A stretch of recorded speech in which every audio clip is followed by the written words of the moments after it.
So we did indeed say in the most previous video on this channel that even though we were talking only about the Oilers and the Red Wings, there were a bunch of other signings around the NHL that I also wanted to talk about. This is that video, and in fact, we're talking about more than I thought we'd be talking about, because Aaron Ekblad just signed right before I pressed record, so we're going to fit that in here too. Today, we are talking about the Canucks. We're talking about the Islanders. We are talking about the Florida Panthers, because each of these teams have gone out there and made some pretty big moves. The Vancouver Canucks have signed 4 guys. Arshdeep Bains has signed a 2-year contract with the club. Max Sasson has a 1-year contract with the club, $775,000. You have Aatu Raty, 2-year contract with a $775,000 AAV. And then you have Guillaume Brisebois on a 1-year, 2-way contract. All of these guys were meaningful contributors to the Abbotsford Canucks in their Calder Cup playoff victory. These guys are all getting rewarded, and they're all being signed on to some degree of security. I mean, Max Sasson, 1-year contract, it's not saying here if it's a 1-way or a 2-way. Let's just assume 2-way for now. But all these other guys, I mean, 1 year for Brisebois, 2-way, okay, maybe he's not necessarily a guy that will be getting the best situation here, but Aatu Raty, 2-year contract, that's not bad. Arshdeep Bains, 2-year contract, that's not bad. It keeps them in the system for a while after the seasons that they had had with the Abbotsford Canucks, and of course, all of these guys did play some NHL games throughout the course of the season. Arshdeep Bains had 43 points in 50 games with the Abby Canucks and a goal at the National Hockey League level, and he was a point per game for Abby in the postseason. What an absolute dog. You head over to the rest of the playoff stats here. You had Max Sasson with 14 points in 24 games played in the postseason. Guillaume Brisebois had only 3 points in 24 games, but we all kind of understand what Brisebois' game is about. You're not really expecting top-tier point production out of this guy. You're just expecting stable defensive play. Aatu Raty didn't play much in the postseason. He had 3 points in 6 total games played. Unfortunate for him to have missed out, but then again, I mean, Aatu Raty did play a significant chip with the Vancouver Canucks, and he played very well over there, so I don't think it's absolutely necessary that he be thought of as an Abbotsford guy. If you pencil in Raty onto the Vancouver Canucks lineup for next season, the fact that he's signed on for the next 2 years is a really big deal. If Vancouver can get some value out of this guy in a middle to bottom 6 role at this dollar amount over the course of the next 2 seasons, then it could set Vancouver up to be getting some great surplus value from their players in that range. Raty's great, man. Now, the Canucks also did make some other moves. They qualified offers to Jet Wu and Tolopilo. They did not issue qualifying offers to Cole McWard, Christian Felton, Ty Glover, and Tristan Nielsen. So we'll see what the future holds for each of these guys. But now I wanted to shift gears a little bit and start talking about some of the other stories around the National Hockey League, because you had 2 big hulking defensemen who had just signed contracts earlier this morning, starting out with the New York Islanders and Alexander Romanov. They have found themselves an 8-year, $6.25 million extension.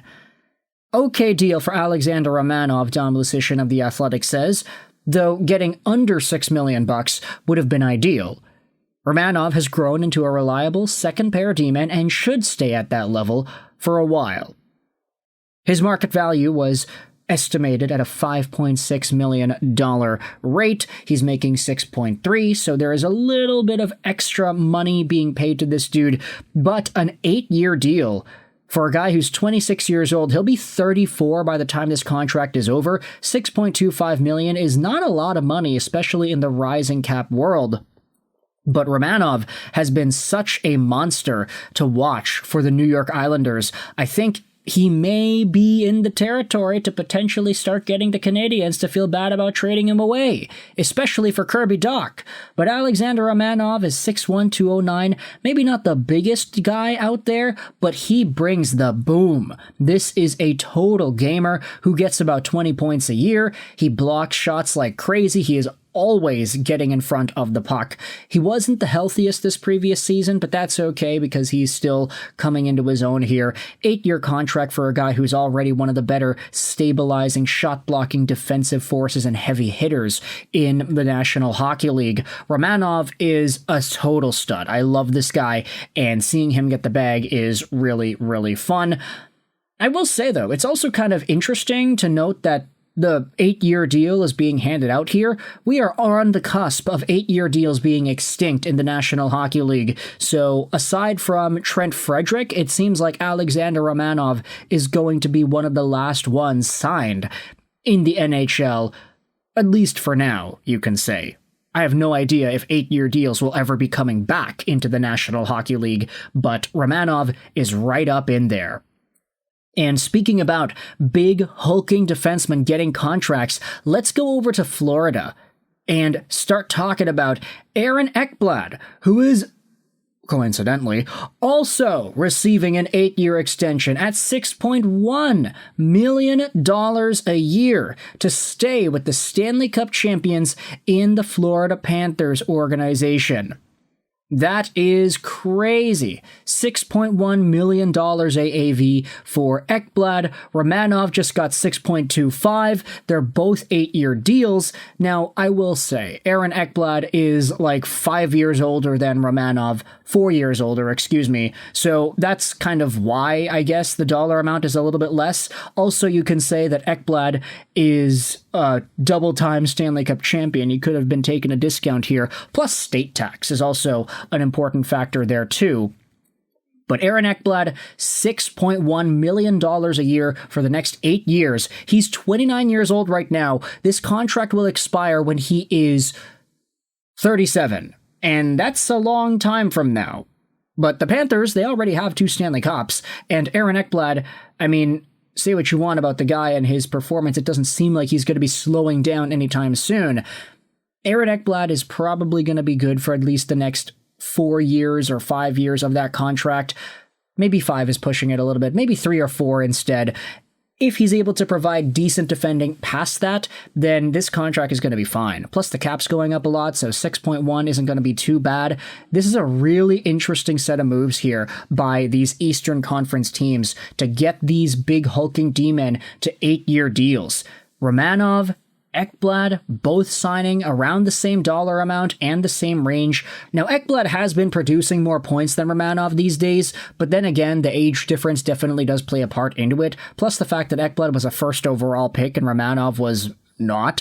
So Aaron Ekblad, especially with the playoff run that he had this season, 13 points in 19 games as the Panthers won their second straight Stanley Cup and their third straight finals run, there was a lot of value here. Ekblad's taking a discount. He also has the state tax to his advantage, so this really helps him out.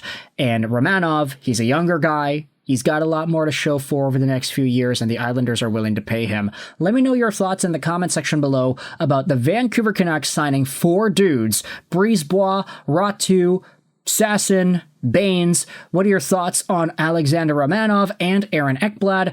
There's a whole bunch to get into, man. Not even talking about Thatcher Demko and Artur Shilovs, because that's still a video we have to make as well. But let me know your thoughts in the comment section below. I hope you enjoyed this video. And bye.